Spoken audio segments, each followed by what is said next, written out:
உங்கள் favourite TV ஷோக்களை இனி miss பண்ண தேவையில்லை. ZEE5 இல் முற்றிலும் இலவசமாக காணுங்கள். இங்கேயும் எப்பொழுதும்.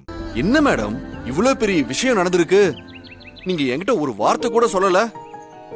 மேடம் சொல்லிருந்தீங்கன்னா எவனா இருந்திருந்தாலும் அடிச்சு துவம்சம் பண்ணிருப்பேன்ல. நான் உங்ககிட்ட சொல்லலாம் தான் நினைச்சேன். ஆனா அதுக்குள்ள MLA ஈஸ்வரமூர்த்தி பையன் இருக்காருல்ல. மேடம் அவனா? அவன் தான் சரியான இம்சையாச்சே மேடம். அவன் உங்க பின்னாடி சுத்தி சுத்தி தொல்லை கொடுப்பான்ல. என்ன மேடம் உங்க குழந்தைய அவன் தான் கடத்துறானா மேடம்? ஐயோ அப்படிலாம் ஒண்ணும் இல்ல சார். அப்புறம் என் குழந்தைய காப்பாத்தி கொடுத்ததே அவர்தான் சார். என்ன மேடம் சொல்றீங்க? இல்ல நீங்க அவனை தப்பான ஆளு, அவனை பார்த்தாலே பிடிக்காதுன்னு சொல்லுவீங்க. ஆரம்பத்துல நானும் அப்படிதான் நினைச்சிட்டு இருந்தேன். ஆனா அவர் அப்படியான ஆள் இல்ல சார். ரொம்ப நல்லவர். ரிஸ்க் எடுத்து என் பொண்ணை காப்பாத்தி கொடுத்தாரு. மேடம் அப்ப இது வரைக்கும் அவன் மேல இருந்த தப்பான எண்ணெல்லாம் மொத்தமா மாறிடுச்சா? ஆமா சார். இனிமே அவன் உங்க பின்னாடி வந்தாலோ உங்ககிட்ட பேசினாலோ இல்ல தொல்லை பண்ணாலோ உங்களுக்கு ஒன்றும் பிரச்சனை இல்லைல்ல? அதெல்லாம் ஒண்ணும் இல்ல. இப்போ எங்களுக்குள்ள ஃப்ரெண்ட்ஷிப் வந்துருச்சு. ஐயோ நன்றி கடவுளே. எஸ். அப்போ அவன் விஷயத்துல நான் உங்களுக்கு ஹெல்ப் பண்ண வேண்டான்னு சொல்றீங்க அப்படிதானே? ஆமா சார், வேண்டாம். உங்களை மாதிரியே அவரும் எனக்கு நல்ல ஃப்ரெண்டு. Madam super madam. இப்படிதான் நம்மள சுத்தி நல்ல ஃப்ரெண்ட்ஸா சேர்த்துக்கிட்டோம்னா நமக்கு வர பல பிரச்சனைகளை அவங்களே தீர்த்து வச்சிருவாங்க. ஆமா சார், கரெக்டா சொன்னீங்க. உங்களுக்கும் அவருக்கும் நிறைய ஒற்றுமை இருக்கு சார். மேடம் என்ன என்ன மேடம் சொன்னீங்க? சரியா கேக்கல. உங்களுக்கும் அவருக்கும் நிறைய ஒற்றுமை இருக்குன்னு சொல்றேன். ரெண்டு பேரும் ஒரே ஆள் தானே, அப்ப அப்படிதான் இருக்கும். அப்பா அம்மா சொன்னாங்க ரொம்ப நல்ல இடம்னு. மாப்பிள்ளை நம்ம கண்டிஷனுக்கு எல்லாத்துக்கும் ஒத்துக்குவாருன்னு சொன்னாங்க. அந்த மாப்பிள்ளையை எப்படியாவது பேசி முடிச்சணும்னு அம்மா சொன்னாங்கப்பா. புரியுதுமா, ஆனா துளசி கல்யாண பேச்சை எடுத்தாலே கோபப்படுறாளே. அப்பா அக்கா கோவப்படுறான்னு நம்ம அக்காவை பத்தி யோசிக்காம இருக்க முடியாதுல்லப்பா. அக்காவுக்கு நடக்க வேண்டிய விஷயம் காலகாலத்துல நடக்கணும். அக்காவுக்கு வயசாயிட்டே இருக்கு. அதுக்கப்புறம் எதையும் ஒரு காரணமா சொல்லுவாங்க. ஒரு ஸ்டேஜை தாண்டிட்டா அதுக்கப்புறம் அக்காவுக்கு கல்யாணமே நடக்காதுப்பா. அது எல்லாருக்குமே பெரிய குற்ற உணர்ச்சி ஆயிடும். ப்ளீஸ்பா, அக்கா யார் சொன்னாலும் தூக்கி எறிஞ்சு பேசுவா. ஆனா நீங்க சொன்னீங்கன்னா அக்கா கேக்குறதுக்கு கொஞ்சம் வாய்ப்பு இருக்கு. ப்ளீஸ்பா, அக்கா கிட்ட கொஞ்சம் பேசுங்க. கடவுளே, ஒரு பக்கம் பொண்ணு கல்யாணத்தை பண்ணணும், இன்னொரு பக்கம் எப்போ வேலை போகும்னு தெரியாத சூழ்நிலை. இந்த ரெண்டுக்கு இடையில மாட்டிக்கிட்டு நான் படுற பாடு. இந்த பிரச்சனையிலிருந்து எப்படியாவது என்ன காப்பாத்தி விடுப்பா. இங்க பாருமா, உன்னை நாங்க கட்டாயப்படுத்தல. அந்த பையனை வர சொல்லுவோம், நம்ம பேசுவோம். எல்லாத்துக்கும் அவர் சரினாருன்னா மேற்கொண்டு பேசுவோம். இல்ல ஒத்து வராதுன்னு நமக்கே தோணுச்சுன்னா அதுல இருந்து விலகிடலாம். என்ன, உன் விருப்பத்துக்கு மீறி இங்க எந்த முடிவும் எடுக்க போறதில்ல. ஆனா ஒரு வாய்ப்பு கூட கொடுக்காம இப்படி ஒதுங்கி நிக்கிறது ரொம்ப கஷ்டமா இருக்குமா.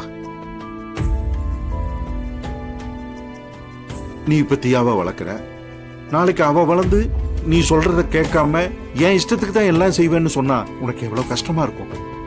ஒரு தாயா நின்று உன் கடமையை செய்யணும்னு நினைக்க மாட்டியா? அந்த மாதிரி தானே நாங்களும்.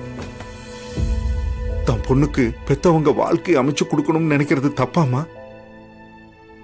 சரின்னு சொல்லுமா. அம்மாடி, சரின்னு சொல்லுமா. அக்கா ப்ளீஸ்க்கா.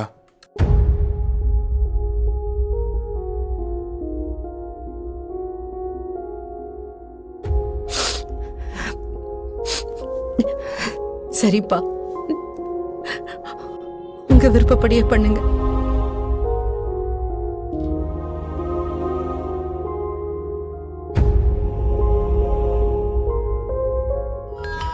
ஏதோ மகின்னு வருது. அவளா? சொல்லுடி, உண்மையிலே பொண்ணு தானா இல்ல பொண்ணு கிட்ட பேசுற மாதிரி பேசுறாளா? ஏ அஞ்சலி, நம்ம ஃப்ரெண்ட் அருண் இருக்கான்ல, ஆமா. அவனுக்கு பெரிய ஆக்சிடென்ட் ஆயிடுச்சாண்டி. ஆக்சிடென்ட்டா? ஏய், என்னடி சொல்ற? ஆமாண்டி, ஹாஸ்பிட்டல் அட்மிட் பண்ணிருக்காங்களாம். கை கால் தலையெல்லாம் பயங்கரமா அடிபட்டிருக்கான். கோமா ஸ்டேஜ்னு சொல்றாங்களாம். ஐயோ, ஏய் எப்படி ஆச்சு? அதெல்லாம் எதுவும் தெரியலடி. பசங்க குரூப்ல மெசேஜ் போட்டிருக்காங்க. பாவம்டி. நம்ம போய் நேர்ல பாத்துட்டு வரலாமா? கண்டிப்பா போலாம். ஓகேடி. ஏங்க, என் ஃப்ரெண்டுக்கு ஆக்சிடென்ட் ஆயிடுச்சாங்க. Oh shit. பாவங்க அவன். அவங்க அப்பாவோட ஜவுளி பிசினஸ் பாத்துக்கிட்டு இருந்தான். இப்ப திடீர்னு இப்படி ஆயிடுச்சு.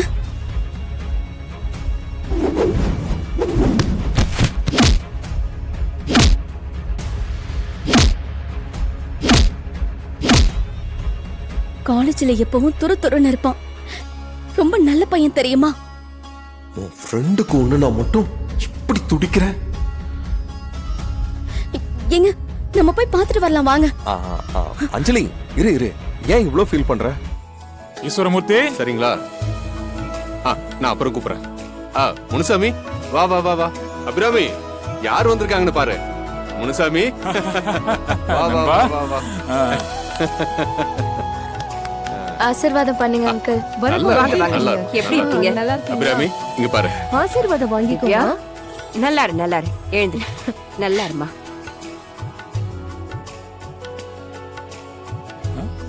ஓ வெற்றி, வாப்பா. போஸ்டர்ல பார்த்தது இப்பதான் நேர்ல பாக்குறேன். வெற்றி, திவ்யா முனுசாமியோட பொண்ணு. டெல்லியில போய் படிச்சுட்டு வந்திருக்கா. என்னம்மா வீட்டை அப்படி பாக்குற? டேய் வெற்றி, அவளுக்கு வீட்டை சுத்தி காட்டுறா. ஓப்பா, போய் பாரு. போமா, வீட்டை சுத்தி பாத்துட்டு வா. போடா. திவ்யா, போமா. வா முனுசாமி, மா பாத்து வா. காஃபி போட்டு கொண்டு வா. முனுசாமி வாடா. வா.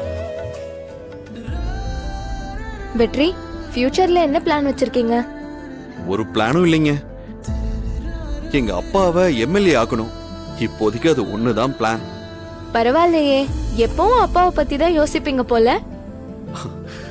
எனக்கு உயிர் கொடுத்தது, எனக்குன்னு ஒரு அடையாளம் கொடுத்தது எல்லாமே அப்பா தானே. அவரை பத்தி யோசிக்காம வேற யாரை பத்தி யோசிக்கிறது?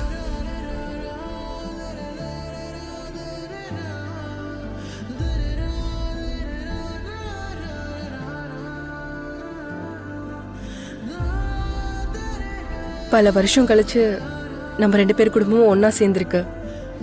இந்த நட்பு உறவாகணும்னு எனக்கு ஆசை. ஜீ5 ஆப்பை டவுன்லோட் செய்து அனைத்து எபிசோடுகளையும் இலவசமாக பாருங்க.